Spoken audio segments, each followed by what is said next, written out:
welcome back to Caffeine and Crime and back to serial killer season. We're taking it back once again to season 2, which I recorded quite some time ago, but we are close to wrapping up this season, and I'm really excited to finally have all of these episodes over on YouTube.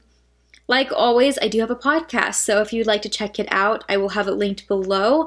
The current season is still going, and it's spooky season, so it's all about haunted places, and I'm having such a fun time with it.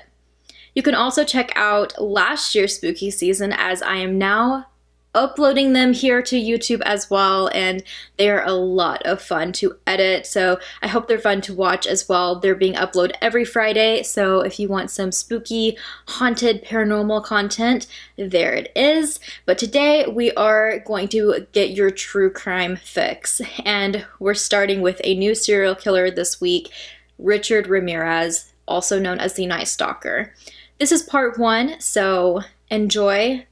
Part 2 will be coming next week.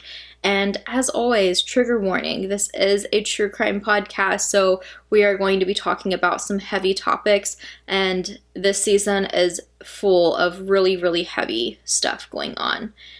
But if you like what you see here, hit the subscribe button. I would love for you to also check out the Instagram. It is at Caffeine Crime Podcast. You can message me there if you have any questions, or if you want to request an episode in the future, or if you want to just discuss anything about this case.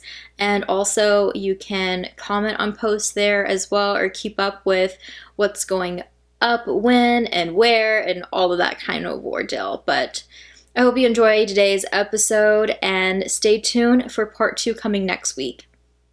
Today we're going to be talking about another serial killer that has a list of names. He was known as the Night Stalker, the Walk-In Killer, and the Valley Intruder, and that is Richard Ramirez. Richard was born February 29th, 1960 in El Paso, Texas. His father, Julian, he was a Mexican national and former Mexico policeman who later became a laborer on the Santa Fe Railroad. And his dad was known to have a lot of anger, and it often resulted into physical abuse on his family. Richard grew up with 4 siblings. He was known as Richie in the family, and he kind of was taken under wing by his older cousin, Miguel Ramirez, who went as Mike, so that's what I'll be referring to him as. And Mike was actually in the U.S. Army and was a combat veteran who often was very, gruesome, talked about his experience, not like you would think. I feel like a lot of time when you talk to veterans and people who've been in the Army and who have went through really tragic and just awful things, they either don't talk about it, or if they're asked about it, they're very just, emotional about it, and they don't say too much about it, and if they do, they show a lot of emotion. But Mike was not like that. He kind of bragged about it almost, and would talk about the gruesome things that he's seen during the Vietnam War. He even shared Polaroid pictures of his victims to people. He would show them Polaroids of these victims, and that included Vietnamese women who he had raped. And in some of the photos, Mike posed with severed heads of women he had abused. I mean, just awful. So this guy already is just one of the worst people ever. Richard started hanging out with this cousin and, bonded with him over smoking marijuana so little at the age of 10 is when he started. And he would join in with his cousin Mike and hear all these gory war stories. And Mike taught his cousin military skills, about killing and how to do it quickly and efficient, and it's just awful. I mean, That right there is just like the red flag that this kid is going to grow up to be something awful.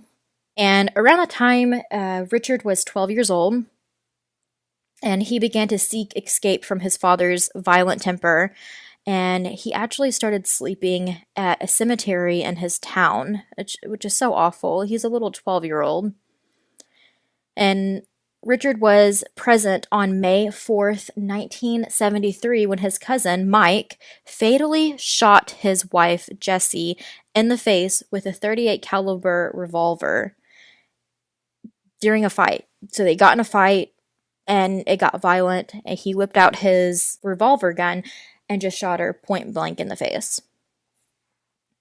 All the while, Richard was right there. After the shooting, Richard became very lonesome, very backwards by like around his family and his peers. Like, he didn't want anything to really do with anybody. He seemed very distraught and just very shaken up by it. Obviously, like, who wouldn't be? But later that year, he moved with his older sister Ruth and her husband Roberto.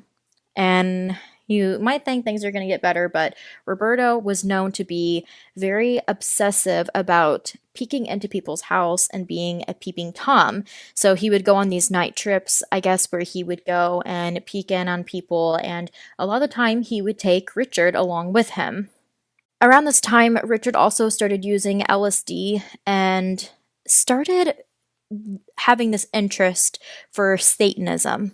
Later, when the trial for his cousin Mike played out, he was found not guilty for Jesse's murder by reason of insanity and was released in 1977 after 4 years of being in the Texas State Mental Hospital.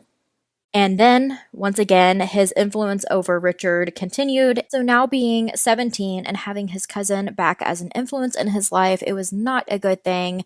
And this is when he started to have his fantasies of being violent and about rape, all kinds of just awful things. And he was still in school. He took a job at the local Holiday Inn where he used his pass key to rob sleeping people. So if people were in these rooms, at this hotel, he would sneak in with their keys or with his pass key and rob them pretty much. And that's how he got fired.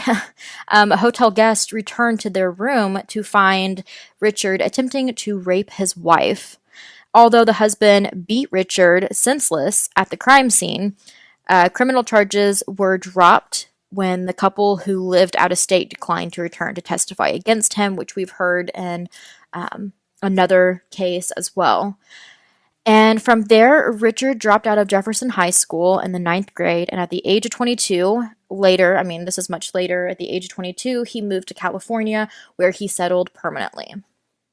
So now that we know a little bit of his background, everything else just kind of comes flying in at this point. He's been through so much of abuse from his family, and then just the good examples that he thought were good examples but weren't, that he had, just really messed this kid up. And at the age of 22, while living in California, he settled there. Thankfully, he doesn't have like his cousin right there with him, but he's still the messed up person he is. And 2 years after that, on April 10th of 1984, was when Richard murdered 9-year-old Mi Ling in the basement of a hotel where he was living. It was in a district in San Francisco. He raped and beat the girl before stabbing her to death and hanged her body from a pipe.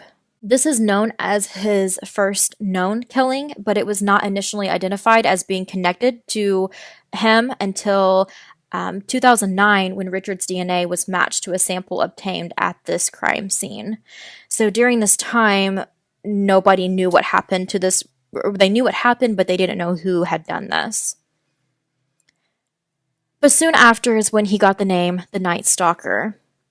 So these are his Night Stalker crimes. On June 28th, 1984, 79-year-old Jenny Van Cow was found brutally murdered in her apartment in Glassell Park, Los Angeles. She had been stabbed repeatedly while asleep in her bed, and her throat slashed so deeply that she was nearly decapitated. Richard's fingerprints was found on a mesh screen he removed to gain access through an open window. On March 17, 1985, Ramirez attacked a 22-year-old Maria Hernandez outside her home in Rosemead, California. He shot her in the face with a .22 caliber handgun. I mean, I wonder where he's seen that before. She had just pulled into her garage. She survived when the bullet ricocheted off the keys that she held up in front of her face to protect herself. Inside of her house was her roommate, Dale Yoshi Akazaki. I don't want to mispronounce that. She was 34, and she heard the gunshot and ducked behind a counter, and when she saw Richard enter the kitchen, she raised her head just a little bit, and he shot her once in the forehead, killing her. After that, during that same hour, Richard pulled 30-year-old, I don't want to butcher her name. She went by Veronica, so I'm just going to say Veronica Yu. But he pulled her out of her car in Monterey Park in California and shot her twice with the same .22 caliber handgun, and he fled. She was pronounced dead upon arrival at the hospital. The two murders and attempted third in a single day attracted extensive coverage from news media who all they knew was a curly-haired attacker with bulging eyes and wide-spaced, rotting teeth. After these three, the two murders, the attempt, some of the names, the walk-in killer, the valley intruder, kind of started, but it continued, which is why it led to the Night Stalker. On March 27th, 1985, Richard entered a home that he burglarized a year earlier in Whittier, California, at approximately 2 a.m. and killed the sleeping Vincent Charles Zazera. He was 64 years old, and he was killed from a gunshot to his head with a .22 caliber handgun. His wife, Maxine, who was 44, was awakened by the gunshot, and Richard beat her, bound her hands while demanding to know where her valuables were. While he ransacked the room, Maxine escaped her bonds and retrieved the shotgun from under the bed, but unfortunately it was not loaded and she did not get it loaded in time, and Richard found her. He was very infuriated and he shot her 3 times with the .22 and then got a large carving knife from the kitchen. Oh. So he stabbed her several times, and then he gouged out her eyes and placed them in a jewelry box that he took with him. Ugh. The autopsy determined that the stabbing took place after she had already died. Thank God she didn't go through that, but so awful. He left footprints from with the pair of his Avia sneakers that he was wearing and the flower bed that the police were able to photograph and cast. But that was the only evidence that they were able to get from that crime scene. Plus the bullets that were found at the scene matched the same as the previous attack. So the police realized that it was a serial killer at large and not just random hits here and there. And it's so awful, but Vincent and Maxine's bodies were discovered by their son, Peter. Can you imagine that being your parents? So awful. May 14, 1985, Ramirez returned to Monterey Park and entered the home of Bill Doy, who was 66, and his disabled wife, Lillian, who was 56. Surprising Doy in his bedroom, Richard shot him in the face with his .22 semi-automatic pistol as Bill had went to grab his own handgun, and after shooting him, if that wasn't enough, he went and beat the man until he was unconscious. And then it says Richard entered Lillian's bedroom, so I don't know if they just had separate bedrooms. I don't really know. But he bound her and raped her, and then after that, he ransacked the entire home for valuables. Bill did die of his injuries while at the hospital, and I believe Lillian did survive her attack.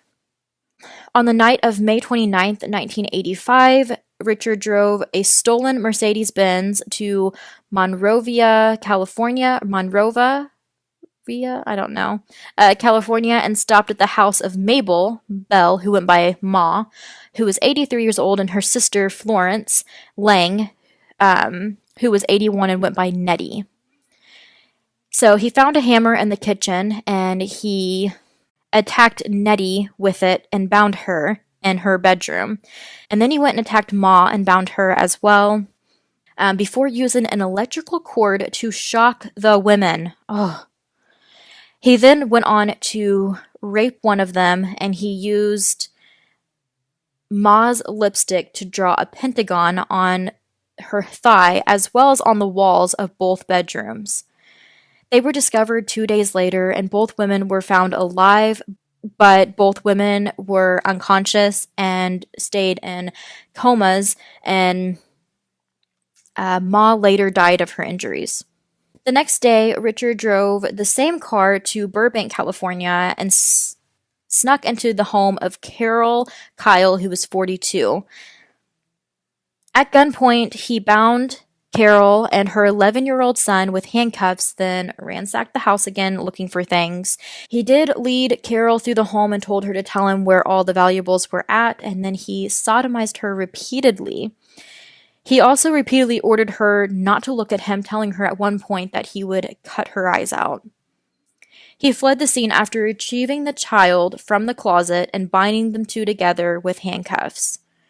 On the night of July 2nd, 1985, he drove a stolen Toyota to Arcadia, California, and randomly selected the house of Mary Louise Cannon, who was 75. After quietly entering the widowed grandmother's home, he found her asleep in her bedroom. He beat her until she was unconscious with a lamp and then repeatedly stabbed her using a 10-inch butcher knife from her own kitchen. She was found dead at the crime scene. On July 7, 1985, Richard burglarized another home. It was the home of Joyce Lucille Nelson, who was 61. I feel like he's just like hitting up people who are retired. He knows that they have valuables in their house, and it is just so awful. Joyce was also in Monterey Park, and he found her asleep on her living room couch. He beat her to death using his fist and kicking her in the head. A shoe print from the same Avia sneaker was left imprinted on her face. And after cruising 2 other neighborhoods, he returned to Monterey Park and chose the home of Sophie Dickman, who was 63. He assaulted and handcuffed her at gunpoint, attempted to rape her, and stole her jewelry. When she swore to him that he had taken everything valuable, he told her to swear to Satan. On July 20, 1985, Richard purchased a machete before driving a stolen Toyota to Glendale, California. He chose the home of Layla Needing, who was 66, and her husband, Maxton, who was 68. He burst into the sleeping couple's bedroom and hacked them with the machete, then killed them with the shots to the head with a .22 caliber handgun. After killing them, he went on further with the machete before robbing the house of valuables. And after quickly fencing the stolen items from the Needings' house, he drove to Sun Valley. At approximately 4:15 a.m., he broke into the home of the Knovaneth family. I'm really sorry if I butcher any names through this, but some of these are just a little difficult for me. He shot the sleeping Hainarong in the head with a .25 caliber handgun, killing him instantly, then repeatedly raped some kid and beat, and he sodomized her. He bound the couple's terrified 8-year-old son before dragging some kid around the house to reveal the locations of any valuable items that he was after, which he stole. And during his assault, he demanded that she swear to Satan as well, that she was not hiding any money from him. On August 6, 1985, Richard drove to Northridge, California, and broke into the home of Chris and Virginia Peterson. I know these are a lot of names too, it gets confusing, but it literally was just a short period of time, and it was killing after killing. He crept into their bedroom. He startled Virginia, who was 27 years old, and shot her in the face with this .25 caliber semi-automatic handgun. He then shot Chris in the temple and attempted to flee. Chris fought back while avoiding being hit by 2 more shots during the struggle before Richard managed to escape. This couple did survive their injuries. Oh my gosh, can you imagine going through something like that? On August 8th, 1985, Richard drove a stolen car to Diamond Bar, California, and chose the home of Sakina Bawath, who was 27, and her husband, Elias, who was 31. Sometime after 2:30 a.m., he entered the house and went into the master bedroom. He instantly killed the sleeping Elias with a shot to the head with a .25 caliber handgun. He handcuffed and beat his wife while forcing her to reveal the locations of her jewelry, and then he brutally raped and sodomized her. He repeatedly demanded that she swear on Satan that she would not scream during his assaults, and when the couple's 3-year-old son entered the bedroom, Richard tied the child up and then continued on. Ugh. After Richard left the home, Sakina untied her son and sent him to the neighbors for help because she was in such bad shape. Richard, who had been following the media coverage of his crimes, left Los Angeles and headed to the San Francisco Bay Area. And on August 18th, 1985, he entered the home of Peter and Barbara Pan. And yes, his name is Peter Pan. But unfortunately, Peter was shot in his sleep. He was 66 years old, and it was right in the temple with a .25 caliber handgun. Barbara was then beat and sexually assaulted, and she was 62. After he was finished with her, he shot her in the head and left her to die. At the crime scene, Richard used lipstick to draw a pentagon and the phrase "Jack the Knife" on the bedroom wall. When that was discovered from previous locations as well, and the same shoe print, the Los Angeles crime scene matched the Pan crime with the other cases. And the San Francisco's then mayor, Dianne Feinstein, put the information in the televised press conference, and this leak of evidence made the detectives on the case so mad because they knew the killer would be following the media coverage, and it gave him the opportunity to get rid of any evidence that would have really helped them with the case of pinpointing who this person was. And Richard, he was watching the press, and he dropped his Avia sneakers over the side of the Golden Gate Bridge that night. He remained in the area for a few more days before heading back to the Los Angeles area. And I'm going to wrap up part 1 here. There's a lot more. I know this one was like very all over the place, and there's a lot of information that you just kind of have to jam pack all together, but there will be a blog post up with as much as I could put there. There wasn't a whole lot to go off of, but I tried to get what I could from doing my research and all of that. But yeah, this one is an intense one with the Night Stalker, and it just kind of goes on. But the next part, we're going to be wrapping up things. There's still more gory issues to go over, but I hope you guys enjoyed part 1. I'm trying to get faster about how I word everything so I can keep them at a good mark for you guys. But I hope you guys are enjoying Serial Killer Season. We don't have very much of it left before we go back to some different killers, but I hope you guys are still enjoying this.